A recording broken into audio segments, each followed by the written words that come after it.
Pessoas que estão assistindo ou que irão assistir a essa live. Estou iniciando a live sobre não monogamia, construindo afetos dissidentes. Peço, caso tenha alguém que já esteja assistindo, que se manifeste no chat e me comunique se o meu áudio está funcionando bem, se o meu áudio está indo. De acordo com minha experiência, fiz tudo certinho de acordo com o que deu certo das últimas vezes, então acredito que meu áudio vai estar funcionando, mas sempre existe a possibilidade de ter algum erro, né? Então esse é aquele momento que eu vou dar um breve aguarde para as pessoas irem chegando e me comunicarem se o áudio está funcionando. Eu vi que teve Rafael já comentou no chat. Eu atrasei um pouquinho porque eu tive um atendimento até agora às 7h30. Eu precisei tomar um tempinho, pegar um arzinho, tomar um copo d'água antes de começar essa live sobre não monogamia. Uma live que muitas pessoas me pediram, uma live que, enfim, eu estava me organizando há bastante tempo para fazê-la, para realizá-la. E agora estou fazendo. Eu acho que chegou o momento que eu me sinto mais confortável para puxar essa live. Novamente, pessoas que estiverem assistindo, se puderem, por favor, comentar no chat se o áudio está funcionando. Isso me ajuda muito a não ser uma louca que está falando no modo mudo por sei lá quanto tempo, por 2 minutos, né? Que é o tempo que essa live começou. Então, essa ajuda no chat é fundamental. E, enfim, né, também conforme tiver interesse de ir comentando, né? Quem estiver assistindo essa live, salva depois, se quiser comentar, mandar perguntas, inquietações sobre um tema que ele costuma ser um tema bastante sensível, né, para todo mundo, assim, né, para pessoas monogâmicas, para pessoas não monogâmicas, enfim. Hoje é uma quinta-feira de janeiro, eu sei que muita gente está no rolê da noite. Boa noite, Josi. Você está me escutando bem? Me confirme se o áudio tá chegando direitinho.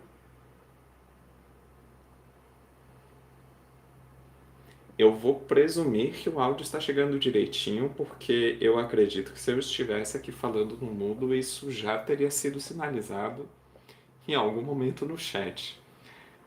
Mas se puder dar essa confirmação, agradeço demasiadamente. Era isso. Deixa eu ver se tem. É isso, né? Também atrasei um pouquinho, faz parte. Esperar só uns segundinhos assim para dar uma respirada. Como é que vocês estão?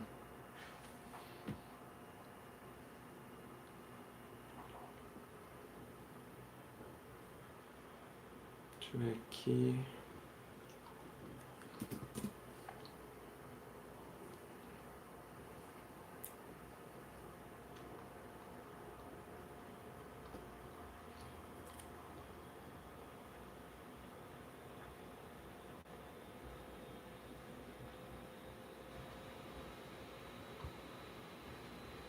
Pronto.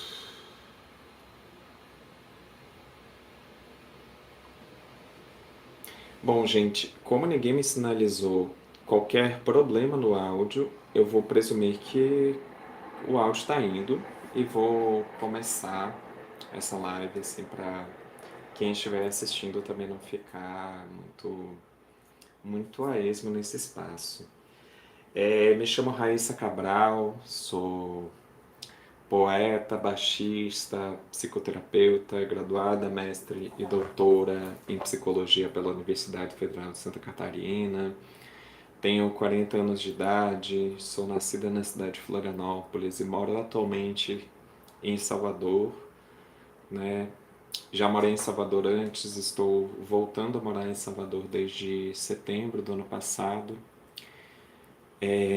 Sou uma mulher trans, sou lésbica, me relaciono predominantemente, quase exclusivamente com outras mulheres, sejam essas mulheres cis ou mulheres trans. E me compreendo já há uns tantos anos da minha vida, acho que desde 2015, enquanto uma pessoa não monogâmica.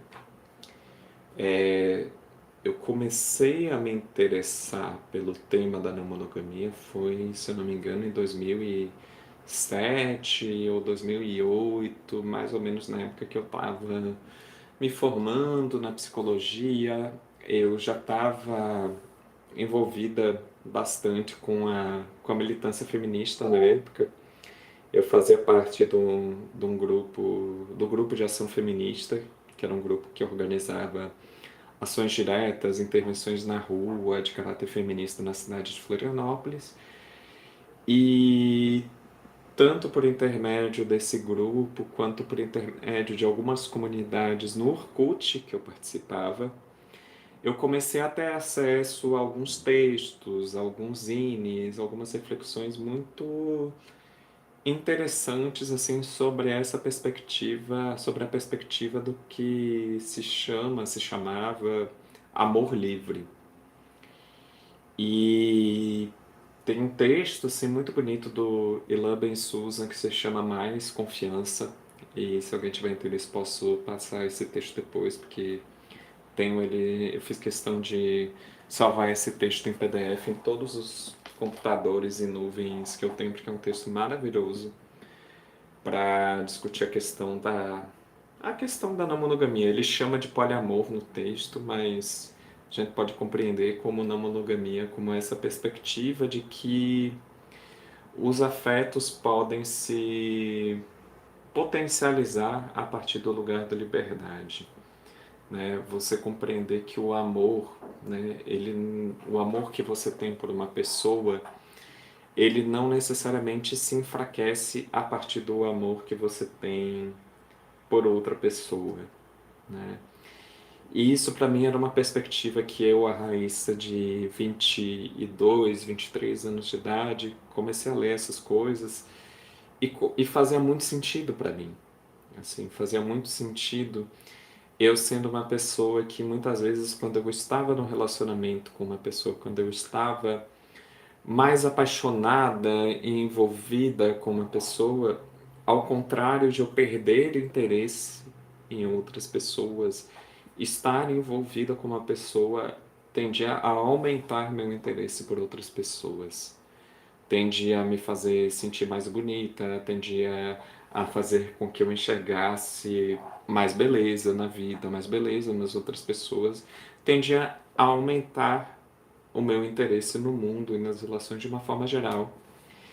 E, e sempre entendendo que isso não implicava que eu perdesse o interesse na pessoa com que eu estava me relacionando. Mas sempre foi um ponto de conflito, né, nas relações que eu vivia, né, porque é isso, né, eu lembro da adolescência, por exemplo, ser uma época que eu vivia certas relações, né, estava namorando, e se eu me interessasse por outra pessoa, isso era basicamente um sinalizador para mim de que talvez eu precisasse terminar aquela relação na qual eu estava. E eu sempre fui uma pessoa muito de uma rigidez cognitiva muito forte. Eu era uma pessoa que eu nunca gostei dessa coisa de trair, dessa coisa de enganar, dessa coisa de mentir para outra pessoa. Eu era a pessoa que às vezes terminava uma relação que eu não necessariamente queria terminar e não necessariamente fazia sentido terminar, mas porque tem um bicho aqui, um inseto aqui do lado, mas porque pela questão de sentir interesse por outras pessoas, isso compulsoriamente forçava a enxergar uma crise naquela relação que não existia, a enxergar crises que não existiam simplesmente porque havia outras pessoas que eu achava interessante. E aí, enfim, né, isso a Raíssa lá dos seus 16 anos, começando a viver primeiros namoros e tudo mais, vida que vai, vida que segue, vida acontecendo. Começo a ler em 2007, aí eu, naquela época, 2007, 2008, eu estava num relacionamento super monogâmico, né? E assim, super monogâmico numa vibe, assim, um relacionamento que tinha muito ciúmes, muita posse, muito controle. E eu entendendo essas coisas, eu entendendo que talvez, né, se a relação fosse um pouquinho mais menos pautada nessa ideia da posse, possivelmente a nossa relação seria mais saudável, seria mais feliz, seria mais de boas. E para mim era muito mais, eu lembro na época assim, era muito mais uma perspectiva de entender a nossa possibilidade de se relacionar com outras pessoas, a compreensão de que o estar com outras pessoas não necessariamente implicaria uma perda do afeto, não necessariamente implicaria toda uma perda do que eu tinha com aquela pessoa, do que, sei lá, do que de fato eu ter muitas vontades de ficar com outras pessoas, assim, porque, enfim, não era necessariamente esse ponto naquele momento.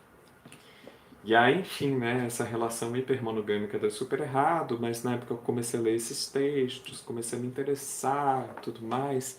Também, assim, foram anos, né, 2008 foi um ano que eu comecei a compreender que tinha alguma coisa, assim, no meu processo da relação com o gênero, na minha identidade de gênero, e foi, assim, de 2008 até, sei lá, 2011, 2012 que eu comecei a experimentar mais algumas coisas. E 2014 que eu de fato fui me assumir enquanto uma pessoa trans.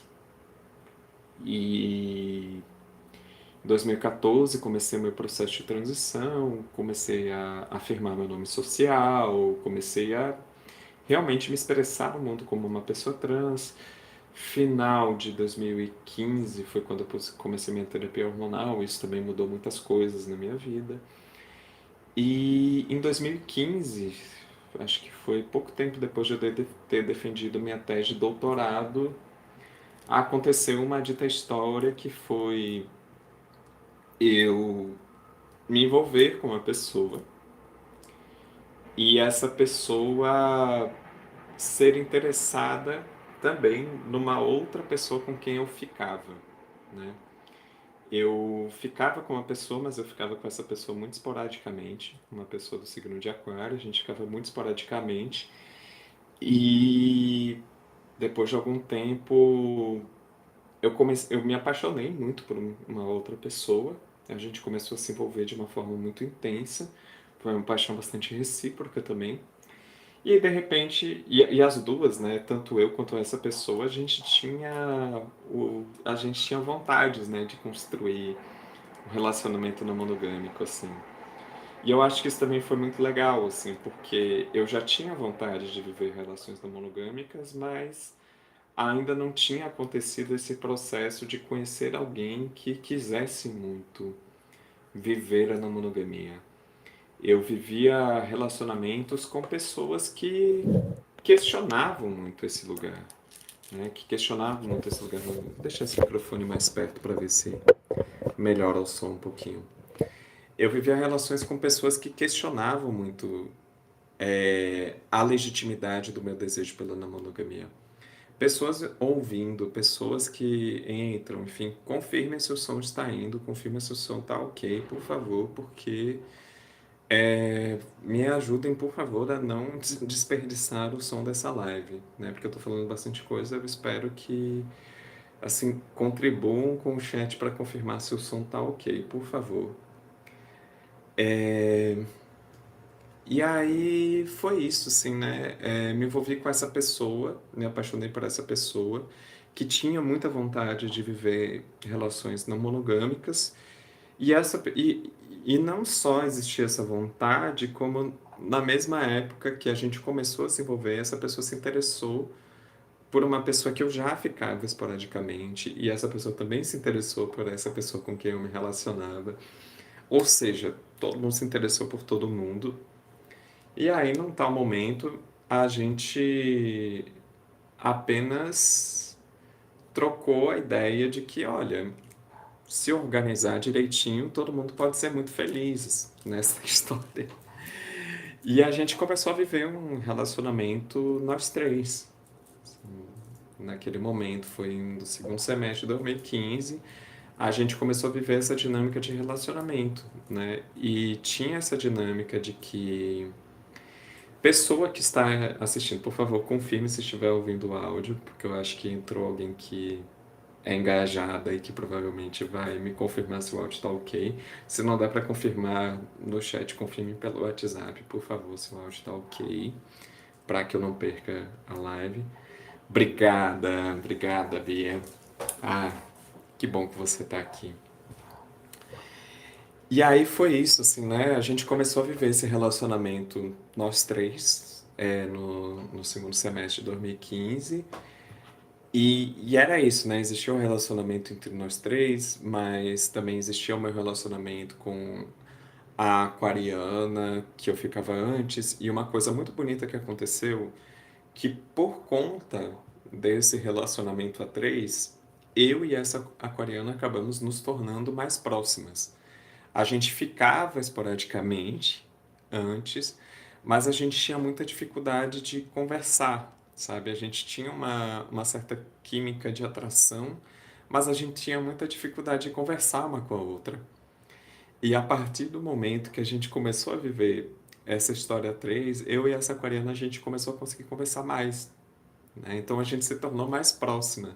Ao invés dessa outra relação que apareceu por quem eu me apaixonei nos afastar, ela acabou nos aproximando. E isso foi muito bonito de ter vivido.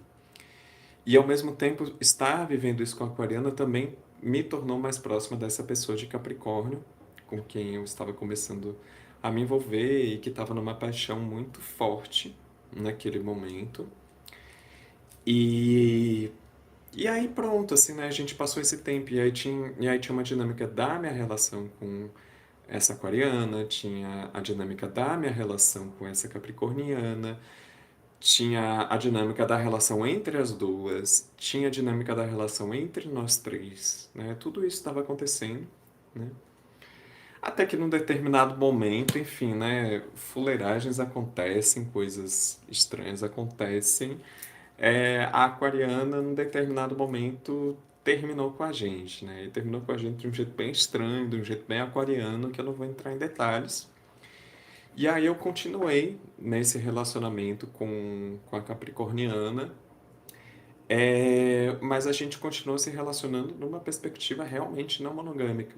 A gente chamava de relacionamento aberto na época, porque era 2015, não existia ainda essa diferenciação tão marcada entre o que é relacionamento aberto e o que é não monogamia, mas havia uma compreensão de que a nossa relação não estava hierarquicamente acima de outras relações que a gente poderia construir, que a gente poderia criar, né? Então não existia qualquer acordo limitante sobre ficar com outras pessoas, sobre poder se apaixonar ou não se apaixonar por outras pessoas e tudo mais, assim. Era uma compreensão de que a gente tinha o nosso vínculo e que cada uma de nós poderia viver os vínculos que fizessem sentido para a gente com outras pessoas que a gente se envolvesse. Eventualmente tinham pessoas que se interessavam por nós duas e às vezes aconteceu uma história ou outra a três novamente, mas que não chegou a se configurar como um novo relacionamento. Tinha momentos, né, que eram situações que eu achava que eu não daria conta, né, e eu acho muito legal uma dinâmica que acontece, assim, na experiência com a monogamia, que muita coisa que a gente acha que a gente não dá conta, muitas vezes quando a gente vive na prática é bem menos pior do que a gente imagina.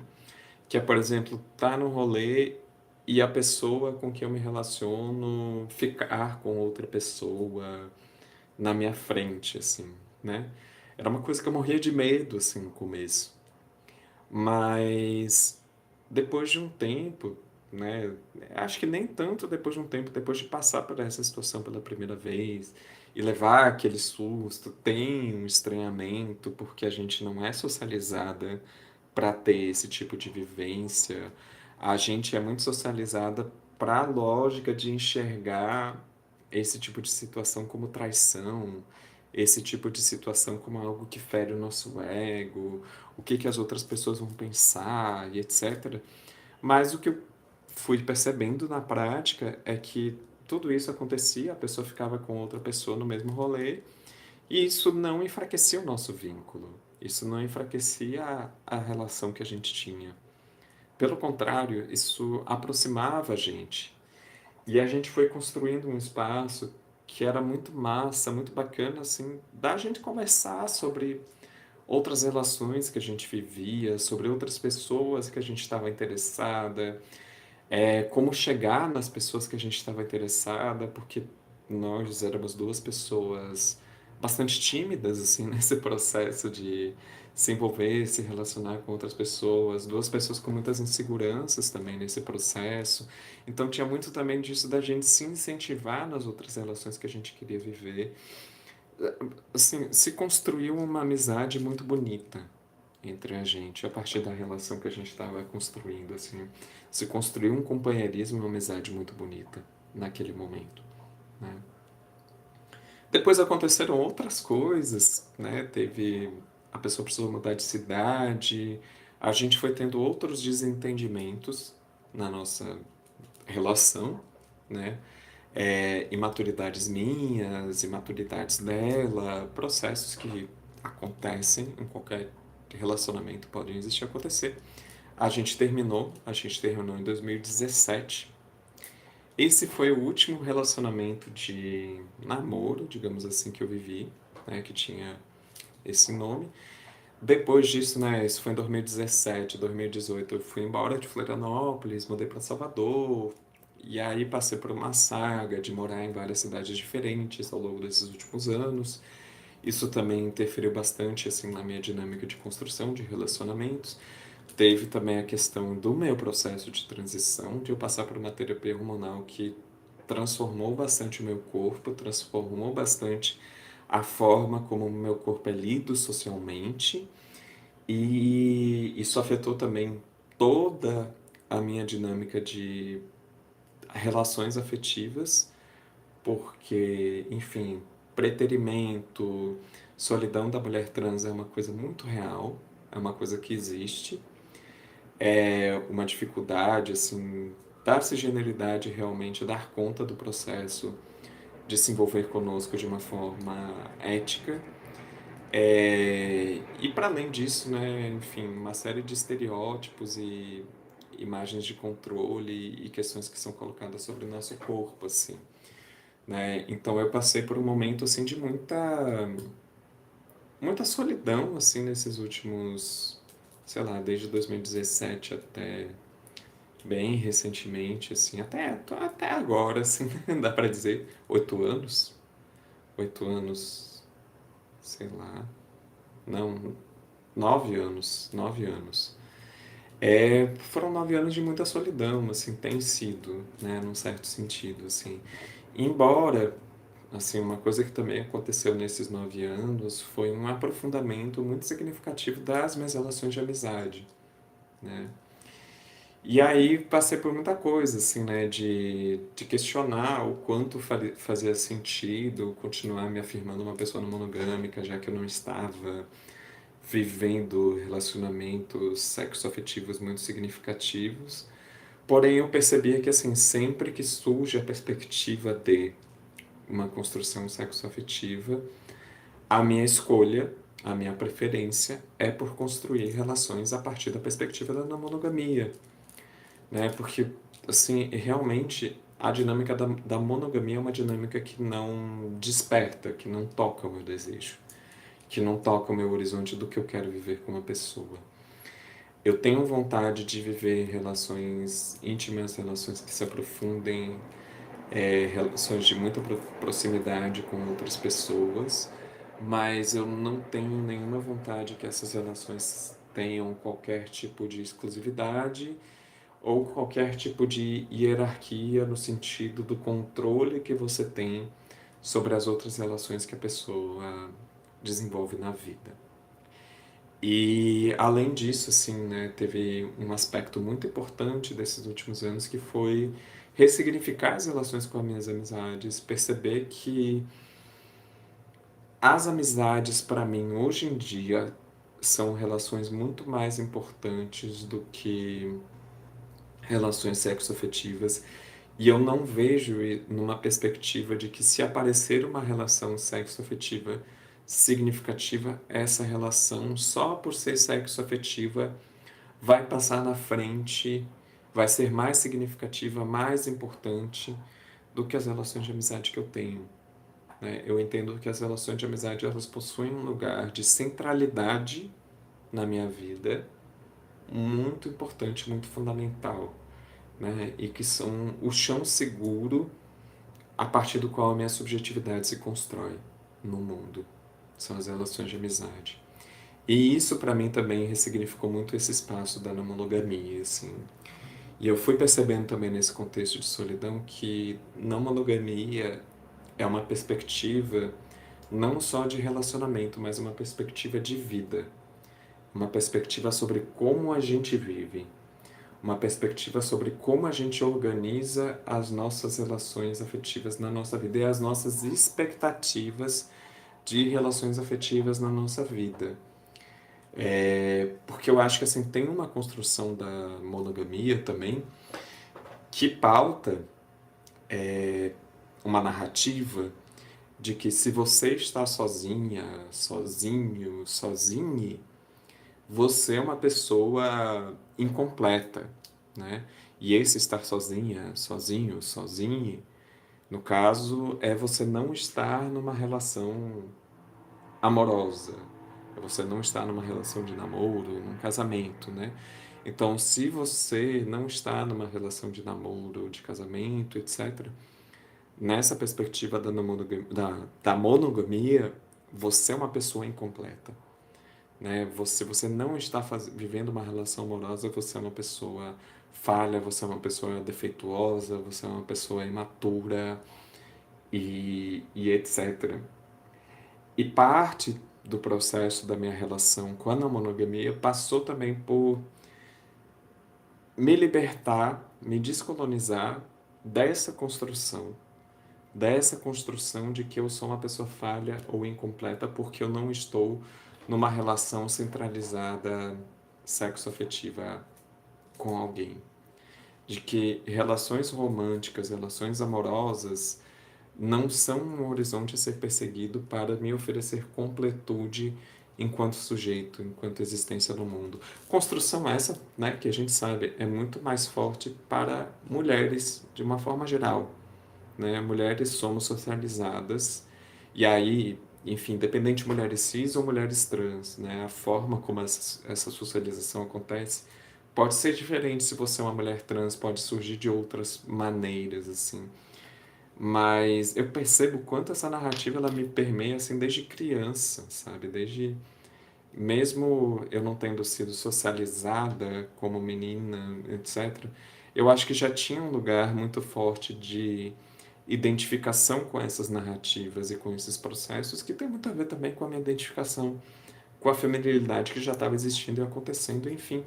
Mas é isso, né? É uma socialização pautada de que o amor, o verdadeiro amor, né? Esse amor que nos completa, é o que vai oferecer nosso lugar de segurança, de proteção no mundo. E esse é um amor pautado muito pela lógica da posse, né? Da gente pertencer a alguém e esse pertencimento a alguém oferecer sentido a quem somos. Pessoas que estão assistindo, fiquem muito à vontade de fazer perguntas, trazer questões, inquietações no chat. Sejam muito bem-vindas, bem-vindos, bem-vindes. E, e é isso, assim, né? Eu sou muito encantada, assim, pelo campo de reflexões que a não monogamia abre, assim.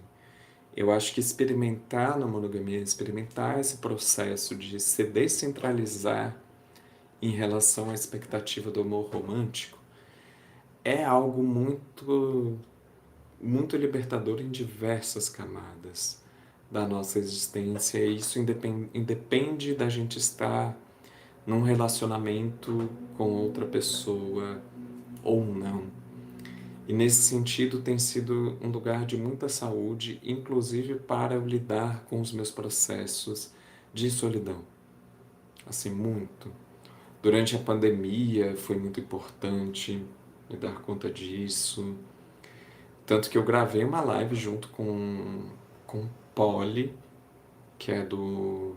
Poli organiza o grupo Pessoas no Mundo, lá em São Paulo. A gente gravou uma live sobre não monogamia e solidão. Acho que essa live deve estar salva, existe em algum lugar. E tem um comentário aqui, Macolim Carneiro Matias. Dialoga muito com o dilema do ouriço, né? Como é possível entregar amor a outra pessoa sem antes saber amar a si mesmo? Sim, eu tenho uma perspectiva um pouco diferente desse dilema. Tenho uma perspectiva um pouco diferente desse dilema. Mas eu acho que mais do que assim, esse processo de aprender a amar a si, ele não existe desatrelado das relações que a gente vive, das redes de convivência e de afeto a que a gente tem acesso também, né? Eu acho que é exatamente isso que Bia comentou, assim, o processo de se amar passa muito pelo convívio com outras pessoas, assim, né? Eu não gosto muito dessa perspectiva de... eu já sustentei muito essa frase, inclusive, já falei muito essa frase. Eu acho que essa frase ela tem um fundo de verdade, de que quando a gente está muito mergulhada em processos de auto-ódio, de autodesprezo, e a gente procura em outra relação a saída para esse auto-ódio e autodesprezo, geralmente dá muito ruim. Geralmente dá muito ruim. Mas eu não acho que a saída do auto-ódio e do autodesprezo ela consiga se dar de forma solitária também, sabe? Só da gente, do nada, da força do nosso âmago, encontrar, olhando para uma fagulha da nossa alma, um auto-amor ali, sabe? Eu não acredito muito nisso, eu acho isso às vezes um pouco difícil, um pouco cruel em certos momentos, porque o que é importante, o que eu sim acho importante é a gente buscar multiplicidade de relações que nos nutram, assim. Não necessariamente você vai buscar esse lugar de auto-amor em uma única pessoa, que eu acho que esse é o ponto, né? A gente às vezes está num lugar muito ruim e a gente quer uma pessoa que nos salve. Isso inclusive é muito usado na política partidária, né? Isso vai ser usado esse ano no contexto eleitoral, né? É um jogo político, um jogo afetivo muito usado por um certo partido que se diz de esquerda, mas é neoliberal, que é assim, poxa, a gente está numa realidade tão fodida, tão cagada, tão fascista, tão pesada que você precisa votar na gente para se salvar. Né? Esse é um jogo muito usado na política. É um jogo muito utilizado pelas igrejas cristãs, de uma forma geral, né? A sua vida está completamente perdida, etc. Então você precisa de Jesus para se salvar. Muito usado nesse contexto também. E é um contexto, né, uma narrativa muito usada no contexto do amor romântico, né? Ah, tipo, nossa, eu tô completamente perdida, completamente... Sou uma pessoa horrível, sou uma pessoa que... Minha vida é tudo uma desgraça, preciso de uma pessoa que me dê um senso de completude e etc. Dá ruim, né? Mas acho que é importante perspectivar de que quando você está adoecida, adoecido, adoecide, você precisa de pessoas, você precisa de relações, você precisa de, possivelmente, uma rede de pessoas, uma rede de relações, né? Eu acho até mais fácil, às vezes, as relações que colocam a gente para cima antes da gente viver uma relação afetivo-sexual romântica serem relações de amizade. Eu acho que as amizades têm um papel muito importante nesse sentido. Inclusive, assim, eu percebo que os piores momentos que eu entrei em relacionamentos afetivos sexuais e as piores relações que eu construí foram quase sempre em momentos que as minhas redes de amizades estavam enfraquecidas.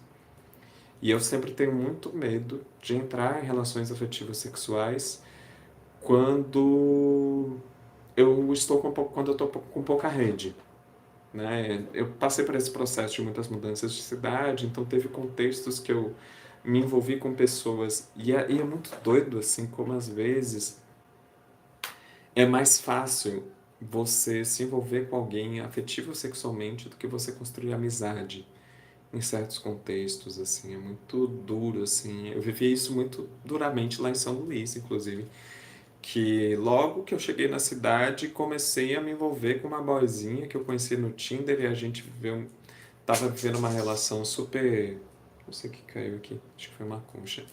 Eu fico mexendo em colares para, enfim, me organizar sensorialmente aqui.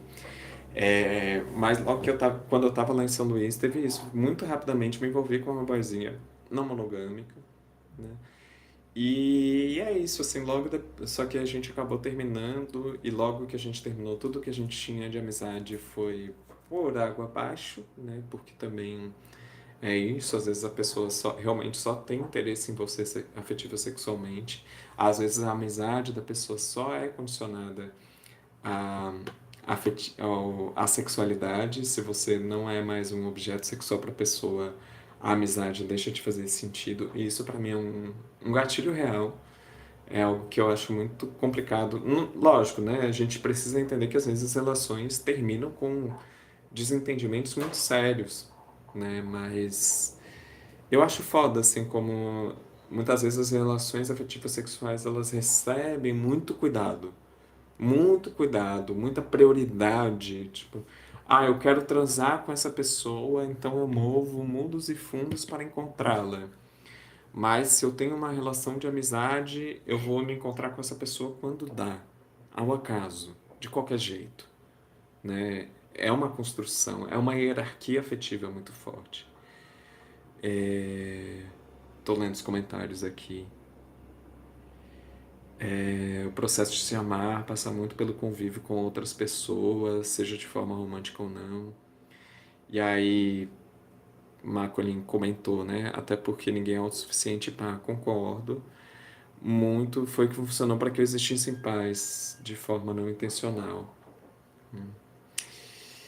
E, e é babado, gente, é babado, assim, né? Eu acho que tem toda uma dinâmica sobre como a gente é socializada para colocar relações afetivas sexuais na frente de tudo, né? E que se tornam as relações mais importantes. E muitas vezes essas relações, quando elas se tornam mais importantes, elas vão fragilizando as outras relações que a gente constrói, vão fragilizando a busca por outras relações que a gente precisa construir. Eu vejo, por exemplo, pessoas que migram de cidade junto com seus companheiros ou companheiras, às vezes tem muito mais dificuldade de construir redes de afeto nessa cidade, porque a pessoa já está muito condicionada ao convívio, à sociabilidade com aquela pessoa que já tem uma relação centralizada. Então a pessoa muda para uma cidade junto com alguém, fica numa relação centralizada com aquela pessoa, não sai, não interage, não conhece outras pessoas. Muitas vezes também você vai ter uma certa dinâmica de que as pessoas, por saber que a pessoa namora, não vão querer conhecer, não vão querer aprofundar vínculos, né? Já que a pessoa namora, não é um objeto sexual, elas também não querem conhecer, não querem oferecer suporte, né? Tem isso também. E aí a pessoa acaba entrando numa dinâmica, às vezes, que é muito solitária também, né? A monogamia, ela isola muito as pessoas umas das outras. E eu acho que tem um ponto, assim, né, que a monogamia é um grande processo e eu tô querendo puxar um curso mais para frente, assim, sobre aprofundando a questão monogamia enquanto sistema político, aprofundando a questão da não monogamia como modo de vida, mas pensando assim a monogamia como esse sistema de hierarquização de afetos, de vigilância e punição sobre tudo que fere essa hierarquização de afetos, né? E é muito curioso, assim, porque se você for olhar a monogamia na prática, né, pessoas monogâmicas não costumam ser pessoas que ficam ou se relacionam apenas com uma pessoa. Pessoas monogâmicas geralmente são pessoas que se relacionam com mais de uma pessoa, inclusive afetiva sexualmente, mas escondem os relacionamentos afetivos sexuais que não estão no lugar de centralidade. Esse é o lugar mais comum da monogamia. Você ter pessoas que realmente são monogâmicas e só se relacionam com uma pessoa afetiva sexualmente é exceção, não é a regra. Tá? Isso é dado de pesquisa. Eu não me lembro da pesquisa, mas eu já vi em alguns lugares assim, é dado de pesquisa, né? Que a traição dos casamentos ela é mais regra do que exceção. E nisso, assim, né, você tem, né, toda uma hierarquia sobre quem são os corpos que são procurados para estar nesse lugar do relacionamento central, né, do relacionamento que merece cuidado e proteção aos olhos da sociedade, né? Se você para pensar, por exemplo, o que é a cerimônia do casamento? O casamento é a cerimônia que funciona para, aos olhos da sociedade, você sacralizar aquela relação, né? Você colocar aquela relação no lugar sagrado, no lugar que é separado do lugar comum, das outras relações, das relações comuns daquela pessoa. E quando essa relação é colocada no lugar sagrado, se convoca toda a sociedade a proteger e zelar por aquela relação. Você vai ver que, por exemplo, muitas vezes a pessoa que vai ser violenta com a amante, né, ou que vai ser violenta com a pessoa que está traindo, às vezes não é a cônjuge, não é o cônjuge, às vezes vai ser uma pessoa qualquer outra que vai ser violenta com a amante, com o cônjuge, com a cônjuge que está traindo. Porque toda a sociedade é convocada e autorizada a ser violenta contra tudo que ameaça a sacralidade da relação, né? Você vai ver uma sociedade inteira que vai ficar vigiando, que vai ficar de olho no que ele está fazendo, com quem que ele está andando, com quem que ele está conversando. Mais ainda para as mulheres, o que ela está fazendo, com quem que ela está andando, com quem que ela está conversando. Opa, ela lançou um olhar estranho para aquele moço. Opa, ela lançou um olhar estranho para aquela moça. Como assim? Às vezes o cônjuge ou a cônjuge não está nem aí para a história, mas a sociedade inteira está ali pirando, vigiando e punindo muitas vezes, né? E sendo violenta muitas vezes. E assim, não são poucas as histórias, as notícias que a gente tem de agressão contra as amantes, né? De amante apanhando da esposa do cara, amante apanhando da esposa da mulher, né? Porque isso é muito comum nos relacionamentos entre mulheres também. Se você for parar para olhar assim no contexto das violências entre mulheres lésbicas, entre mulheres sáficas, mulheres que se relacionam com mulheres, o principal contexto vai ser a monogamia, né? É posse, é controle, é ciúme, né? Então é isso, você tem essa relação que é colocada no lugar de sacralidade, de proteção, né? Que faz a cerimônia do casamento e para a cerimônia do casamento você tem que vestir a melhor roupa do mundo para ir na cerimônia de casamento, porque é uma cerimônia sagrada, você não pode ir com qualquer roupa, né? Como assim? Você tem que alugar um vestido, você tem que, né, mostrar que você realmente valorize aquela relação, né? Aquela relação é tão superior às outras. É um amor puro, é um amor de verdade, é o amor que merece a proteção da sociedade.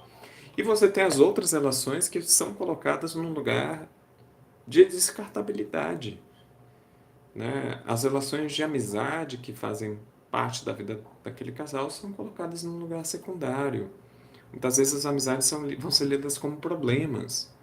Tem muitas relações monogâmicas que incentivam que as pessoas se afastem das suas amizades. Inclusive, assim, se você é amiga do seu ex, você vai ser incentivado a se afastar daquela pessoa, mesmo que você não tenha mais nada com aquela pessoa. Né? Isso é monogamia. Isso é monogamia como sistema. E também, né, você vai ter um lugar de, assim, de esconder, de marginalizar todas as relações sexoafetivas, as relações legítimas, as relações que vão para um lugar de legitimidade e que são relações que elas existem, elas acontecem, às vezes de forma imprevisível, às vezes de forma procurada, né? Porque, enfim, né, muitos casais eles às vezes sentem necessidade de ter outras relações para inclusive dar vazão para eles têm necessidade de regular as suas próprias emoções através desses outros relacionamentos, porque realmente é muito difícil você regular as suas emoções com um único relacionamento afetivo sexual, isso é difícil. A maior parte das pessoas tem dificuldade em fazer isso, que realmente é muita expectativa para você colocar numa pessoa só, né? E aí as pessoas procuram outros relacionamentos, né? Procuram amante, enfim. E geralmente as pessoas que vão ser procuradas para esse lugar amante vão ser, né, mulheres negras, indígenas, travestis, mulheres trans. Vão ser os corpos considerados descartáveis para a sociedade que a gente vive. Muitas vezes profissionais do sexo vão ser procuradas nesse lugar. Então você vê assim como a hierarquia do relacionamento monogâmico ela também está conectada com a hierarquia do racismo, com a hierarquia da cisnormatividade na sociedade que a gente vive. Isso não deixa de estar presente um pouco em alguns contextos da não monogamia. Né? Se a gente pensa que dentro do contexto da não monogamia você tem relações que recebem muito lugar de cuidado e relações que são tratadas na perspectiva da baixa manutenção, né? E aí você vai ver quem são as relações leves, as relações que as pessoas têm muita facilidade de cuidar, vão ser relacionamentos com pessoas cis, brancas, e as pessoas difíceis de se relacionar, as pessoas que elas só têm disposição de se relacionar enquanto for leve, mas depois que surge qualquer problema as pessoas pulam fora. Geralmente são as relações com mulheres negras, mulheres trans, travestis, de uma forma geral. Né? Então, isso está presente dentro do contexto da monogamia, infelizmente também. E é uma reprodução do contexto monogâmico, de uma forma geral. Né? Então, é isso, assim, né? Eu acho que tem toda uma compreensão a ser construída de que a monogamia é esse sistema de hierarquização de afetos, de que a monogamia, ela isola pessoas das suas redes de amizade, da construção, do aprofundamento de vínculos que fogem à relação central, né? Porque basicamente é isso. Você tem uma relação hierárquica que define até que ponto você pode ir ou não ir nas suas outras relações da vida, né? Então você tem essa relação. Essa relação deixa que você vá nas suas outras relações até um certo ponto. E você não pode passar desse ponto nas suas outras relações. Se você passa desse ponto nas suas outras relações, isso precisa ser escondido, isso precisa ser marginalizado. Isso não pode ser público, né? Então, é isso, né? A monogamia, né, coloca o cônjuge, a cônjuge, nesse lugar de um vigia que deixa ou não deixa o que a outra pessoa pode fazer na sua vida, nas suas outras relações. Né? Então, eu não posso fazer isso porque meu marido não deixa. Eu não posso fazer isso porque minha esposa não deixa. Porque o nosso acordo é X. Porque o nosso acordo é tal. Né? Então, assim, você tem um acordo que, né, digamos, define o que você pode fazer numa relação que não afeta diretamente aquela pessoa. Não afeta, sabe? É você que está vivendo aquela história. É você que está ali com a outra pessoa. A outra pessoa não tem nada a ver com isso, com o que você está vivendo com a outra pessoa. Mas para outra pessoa se sentir importante, para outra pessoa se sentir especial, ela tem que legislar sobre o que você vive com outros afetos, para ela se sentir hierarquicamente superior aos outros afetos. Isso é monogamia. Por isso que o que muitas pessoas chamam de relacionamento aberto, né, nessa leitura, acaba sendo uma extensão da monogamia muito mais do que não monogamia propriamente dita, né? O que muita gente chama de relacionamento aberto vai para esse lugar de que há um acordo, existe um casal central que estabelece os acordos sobre o que você pode viver com outros afetos, né? Então, a gente é um casal central. Você, a nossa relação é aberta, você pode ficar com outras pessoas, mas a gente define os nossos acordos sobre o que você pode fazer, o que você não pode fazer nessas outras relações. E a gente define nos nossos acordos o que você pode sentir e o que você não pode sentir nas outras relações. Né? E eu adoro esse delírio assim, que os monogâmicos têm de que você controla o que você sente, sabe? Nossa, você se apaixonou é porque você deixou se apaixonar pela pessoa. Porque você se autorizou a se apaixonar pela pessoa. Quem é que tá falando comigo no WhatsApp? Você, nossa, como assim você não se impediu de apaixonar-se pela pessoa, gente? É delírio, delírio. Ivana fez um comentário aqui, né? Mulher mãe parece que espanta a rede. Depois da maternidade, que eu sempre via aconteceu, rede quase zero. Isso é muito real, Ivana. Assim, é muito real. E eu acho que é um desafio, é um desafio complexo.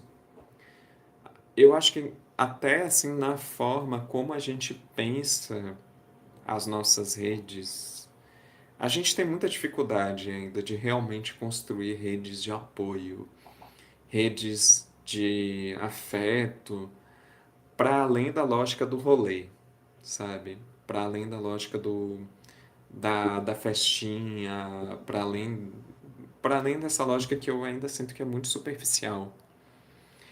E, consequentemente, isso afeta toda a relação com mães, né? Com pessoas que são cuidadores de crianças, né? Que são cuidadores principais das crianças, né? Pensando que muitos homens trans e pessoas não binárias também costumam estar nesse papel, né? Às vezes alguns homens cis, mas é um tanto mais raro, assim, né? E geralmente o homem cis costuma ter muito mais rede, né? Mesmo quando está no papel protagônico de paternidade, é muito difícil não... É muito mais fácil eles terem rede de apoio, assim. E a maternidade é extremamente sobrecarregada. Os espaços de sociabilidade, de uma forma geral, eles não são pensados para acolher crianças, né? Para construir junto com crianças, né? E isso produz muito isolamento e fora assim o processo de apoio, né, que a maternidade precisa, mas que é muito difícil a gente realmente incorporar no nosso cotidiano, né? Pensar esse suporte e pensar esse suporte inclusive como condição de possibilidade para a vivência de afetos e para não centralização de afetos também, né? A maternidade ela é muito vulnerabilizada nesse lugar da solidão mesmo, de um isolamento e, e toda a vulnerabilidade de rede de afetos, ela dificulta muito a construção de autonomias afetivas de uma forma geral. É um ciclo que é muito violento, assim. E, enfim, reflexões que ainda tenho muito a aprender, assim, a ouvir, a construir também, a pensar junto, assim, nisso, né? Porque muitas questões que eu ainda não sei oferecer respostas, mas é uma questão que eu sinto ser cada vez mais fundamental, assim, em todos os espaços políticos, inclusive nos espaços políticos de não monogamia, de uma forma geral, assim. E é isso, né, gente? É importante também a gente reconhecer que as não monogamias, elas são muito desiguais, assim, né? Elas são muito desiguais a partir da perspectiva dos lugares que a gente ocupa no mundo, assim. Eu nem toquei no tema da questão do capacitismo também, que é outra barreira extremamente violenta, né, no processo de construção das relações. A gente tem as barreiras da transfobia, tem as barreiras do racismo. Se a gente para pensar também, né, gente, passagem aqui em Salvador tá 5,90. Passagem aqui em Salvador está em 5,90. A gente está tendo no Brasil inteiro uma onda de aumentos de tarifa de ônibus. Isso impacta diretamente as nossas vivências de afeto, porque para viver afetos a gente precisa ter direito à cidade, né? A gente precisa poder circular pela cidade, de uma forma geral.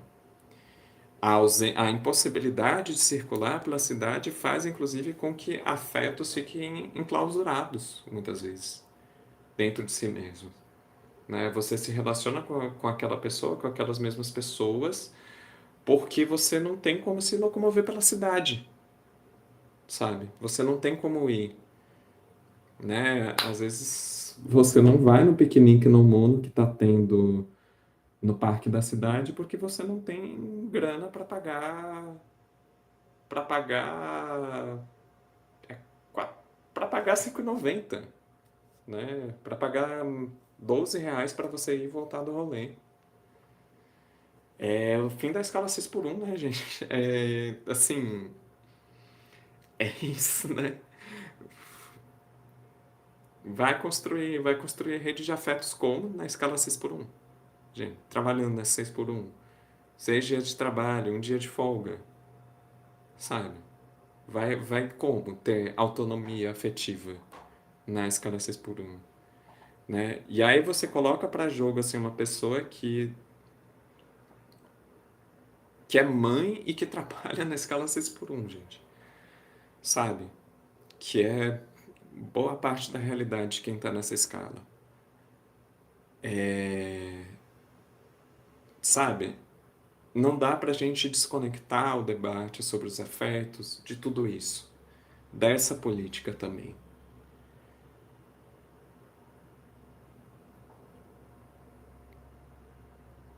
Sim, Ivana, muita coisa acaba se restringindo à internet, né?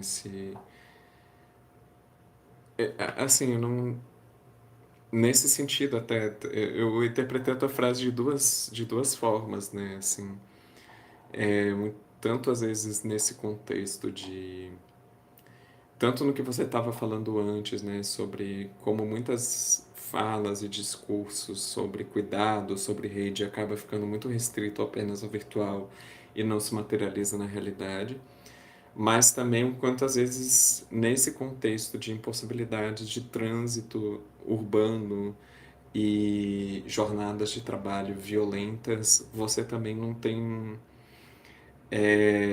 a internet acaba sendo muito o único espaço que você consegue socializar e conviver com outras pessoas, né? Tem tudo isso muito junto, assim. E não dá para ir pro bar todo dia, né? Assim, ir pro bar todo dia, acho que o fígado também não aguenta, né, gente? Vamos. A gente não precisa ter o mesmo posicionamento da UP sobre essa questão, mas, assim, redução de danos é bonzinha, assim, também, de vez em quando, tá? É, piadinhas internas à parte aqui. Mas é isso, sabe? Eu, eu acho que é muito importante, assim, felizmente, a gente esse ano tá tendo um resgate significativo que a gente precisa que cresça na luta pelo transporte, né? Na luta pela tarifa zero, uma pauta que tende a crescer ao longo desse ano, né? Estão tendo mobilizações, inclusive já já vai rolar a convocação para ato nacional pela tarifa zero. Bem importante, pessoinhas não mono, assim, gente, se organizar, assim, por essas pautas é fundamental, gente, assim. Às vezes a gente fala meio em forma de piada, assim, que, poxa, né, eu preciso que a passagem seja mais barata, eu preciso que não tenha tarifa porque eu quero namorar. E a gente fala isso meio em tom de brincadeira, mas isso é muito verdade. Sim, isso é muito verdade, sabe?